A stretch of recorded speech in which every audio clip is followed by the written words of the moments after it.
අද අපි 12 වෙනි දවසේ අපි දැන් ඔස්ට්‍රියා ඉඳන් චෙකොස්ලෝවාකියන් වලට යන්න හදන්නේ ප්‍රාග් කියන නගරෙට. ඒ කියන්නේ කැපිටල් එකට. මෙතන ඉඳන් කිලෝමීටර් 510ක් තියෙනවා.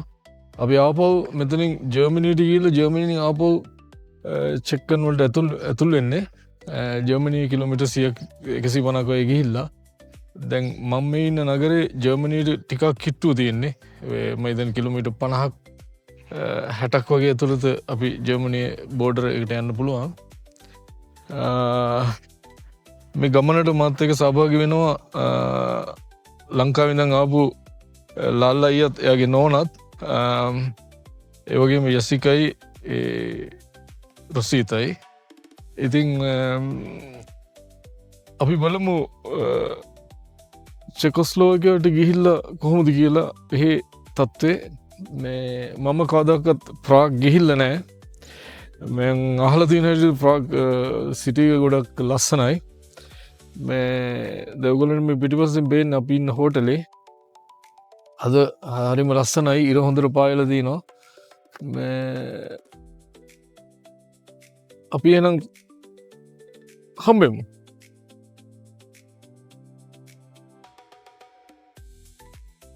ජර්මනිය ඇවිල්ලා යන ගමන් මග නතර වුණා කෑම කන්න කියලා මේ සොසේජස් එකක් ගත්තා. මේ මෙහි තියෙන ලොකුම සොසේජස් එක. මේ තව කිලෝමීටර් 200ක් වගේ තියෙන්නේ. 230ක් වගේ මම හිතන්නේ. දැන් මේක කන්න කියලා ලෑස්ති වෙනවා. ස්ටේක් කරපු අලයි ජර්මන් සොසේජස් එකයි. අපි දැන් දවල්ට කාලා ප්‍රාග් වලට යන්න පිටත් වෙන්න හදන්නේ.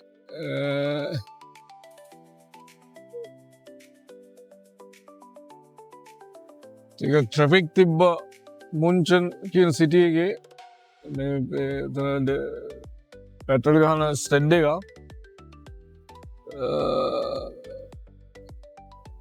පැය 3මාරක් විතර ගියා අපිට මේ ගමන මෙතෙන්ට එන්න. දැන් තව පැය 2මාරක් වගේ තමයි තියෙන්නේ ප්‍රාග් වලට යන්න. බලමු කොහමද ප්‍රාග් වලට ගිහිල්ලා අපිට කොච්චර වෙලා යනවද.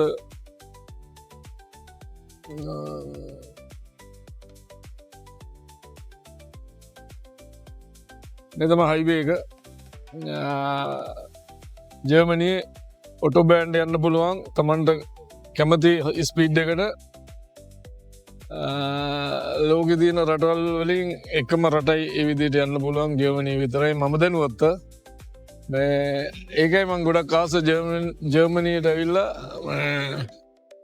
වාහනේ එලවන්න. ඒ උගලන්ට පේනවා ඇති පුදුම විදිහට මේ ලොරි බඩු ප්‍රවාහනය කරන ලොරි යනවා. ඒ වගේම තමයි කාර් පුදුම විදිහට කාර් යනවා. මෙතන පාකින් හැම වෙලාවෙම පිරීලා හරි අමාරුයි පාකින් එකක් ගන්න. මේ ඒ තරමට සෙනඟ. ඉතින් මේ රෙස්ටොරන්ට් වලට මේ පෙට්‍රල් සෙට් වලට මම හිතන්නේ පුදුම ආදායමක් තියෙනවා. මේ මිනිස්සු එහෙට මෙහෙට යනවා. ඉතින්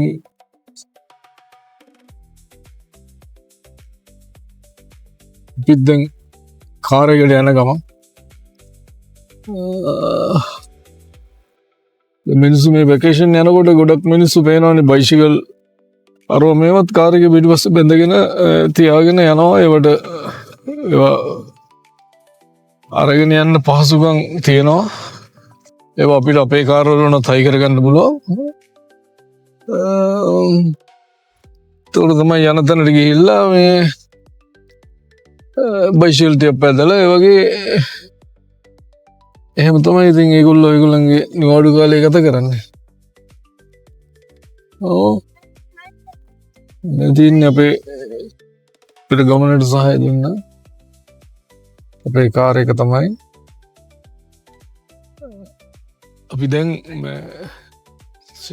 චෙකොස්ලෝවාකියාවට ඇතුල් වුණා.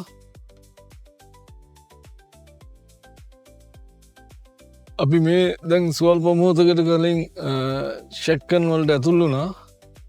මේ දැන් මෙතන ඉඳන් ප්‍රාග් වලට කිලෝමීටර් 125ක් විතර තියෙනවා. මේ අපි හිතුවට වඩා ටිකක් පාරවල් වල ට්‍රැෆික් තිබුණා. මෙතන අපි පෙට්‍රල් ටිකක් ගහගත්තා. මොකද මේ ඉස්සරහට පෙට්‍රල් ඕන වෙන හින්දා මේ ගහන්න තැනක් නැති වෙයි කියලා කරදර හින්දා පෙට්‍රල් ටිකක් ගහගත්තා. ඊට පස්සේ අපිට ටිකක් මහන්සි හරිම මේ ඉඳගෙන ඉඳලා කාර් එකේ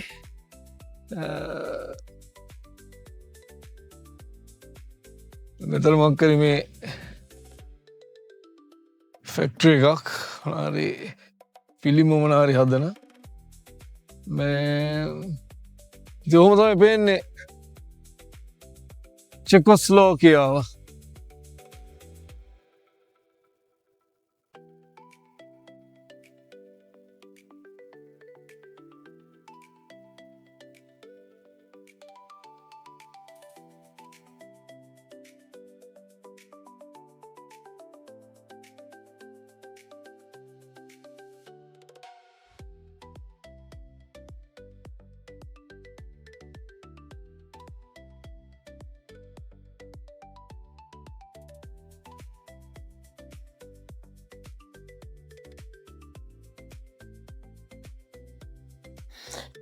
දැන් අපි ප්‍රාග් සිටි එකට ආවා.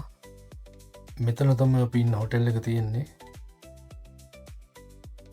අපි මේ ඉන්නේ ප්‍රාග් වල ඕල් ටවුන් එකේ.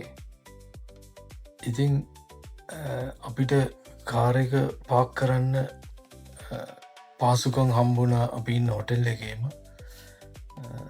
දවසකට යුරෝ 60යි. ඉතින් අපි කල්පනා කරා අපි මේ ඉන්න දවස් දෙක කාර් එක හොටෙල් එකේ පාක් කරලා අපි පයින් ඇවිදින්න, එහෙම නැත්නම් බස් වල ඇවිදින්න. මොකද අපි ඉන්නේ සිටි එක මැදමයි. ඉතින් අපි හැමෝටම ටිකක් ගමන් මහන්සි වැඩි. දැන් අපි 12 වෙනි දවස. ඉතින් අපි ඒත් සිටි එක බලන්න කියලා එළියට ඇවිල්ලා පොඩ්ඩක් වටේ ඇවිදලා බැලුවා. හැම කඩේකම වගේ ඇල්කොහොල් සල්ලි දීලා ගැනීමේ හැකියාව තියෙනවා. ඒ වගේම අපිට පේනවා ගොඩක් ටුවරිස්ලා ඉන්නවා සිටි එකේ.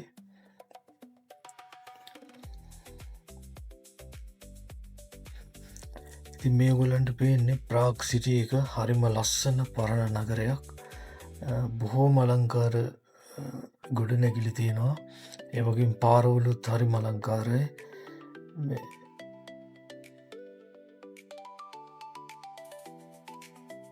හැම තැනම රෙස්ටරන්ට් තියෙනවා.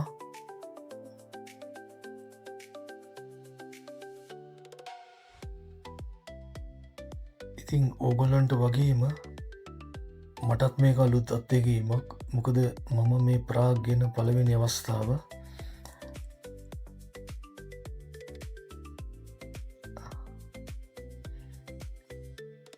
ඉතින් අපි ඇවිදලා බැලුවා අපිට රෑට කෑමට මොනහරි තියෙනවද කියලා. ඉතින් අපි ගොඩක් එහෙට මෙහෙට ඇවිද බල හෝටලේ වටේ තියෙන හැම පාරකම වගේ ගියා. ඉතාම ලස්සනයි, ඉතාම සුන්දරයි. ඒ වගේම මේ ප්‍රාග් වල සිටි එක අයිනෙන් ගඟක් ගලාගෙන යනවා. පුදුම විදිහට ලස්සන නගරයක්.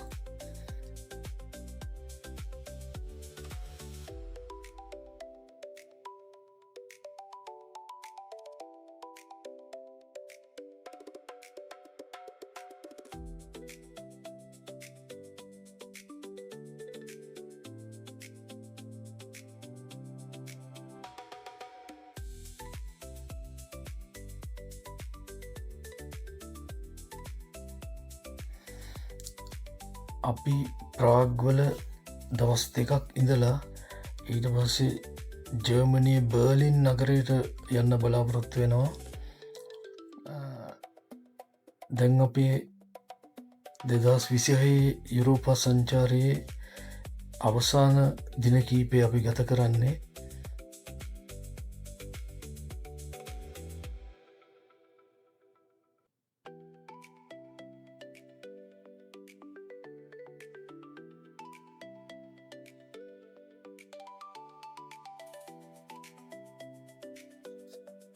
දැන් අපි ටික ටික සිටියකි මැද්දට ලං වෙනවා. දැන් ඕගොල්ලන්ට ඔය ඉදිරියට පේන්නේ අපි බලමු තවටීකින් ඕගොලන්ට පේ ඒ තමයි සිටි හෝල් එක ඉස්රට පේන්නේ. ඉතින් පුදුමාකාර ලස්සනක්, ඒ වගේම මිනිස්සු ගොඩක් සතුටින් කාලය ගත කරනවා කියලා පේනවා. හැම තැනම බියර් බොන තැන්, මෙහි රස බියර තියෙනවා. මම තව ටිකකින් ඒ බියර එක රසමිදින්න බලාපොරොත්තු වෙනවා.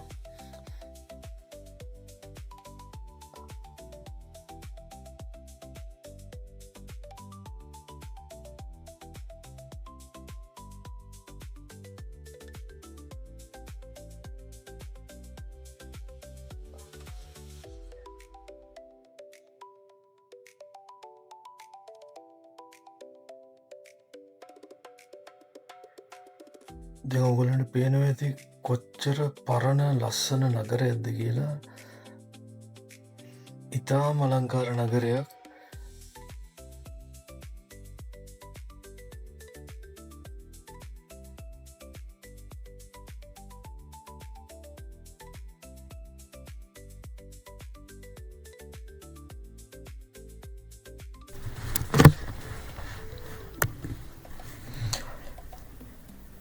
ඉතින් අපි නගරය පුරා පැය එකමාරක් විතර ඇවිදලා කන්න තැනක් තාම හරියට හොයාගත්තේ නෑ. ඊට පස්සේ අපි ආපහු නැවතත් අපි ඉන්න හෝටලේ පැත්තකට ඇවිදගෙන ආවා.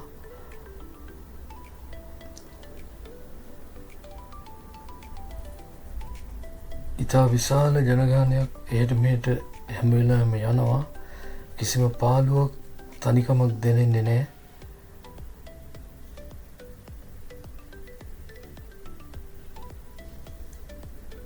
මම දැනට ලෝකෙ ගිහිල්ලා තියෙන නගරවලින් හොඳම නගරයක් කියලා කියන්න පුළුවන්. මං වෙලාවට කල්පනා කරනවා ඇයි මට ප්‍රාග් මිස් වුනේ කියලා මෙච්චර කල් එන්න. ඉතින් සෙනග අතරින් අපි ඇවිදගෙන හොටෙල් එක පැත්තට එනවා දැන්.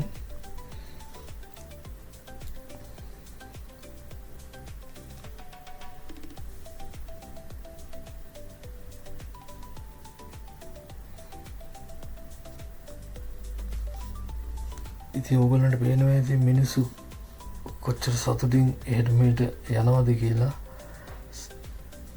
ඉතින් හරිම ලස්සනයි බලන්න.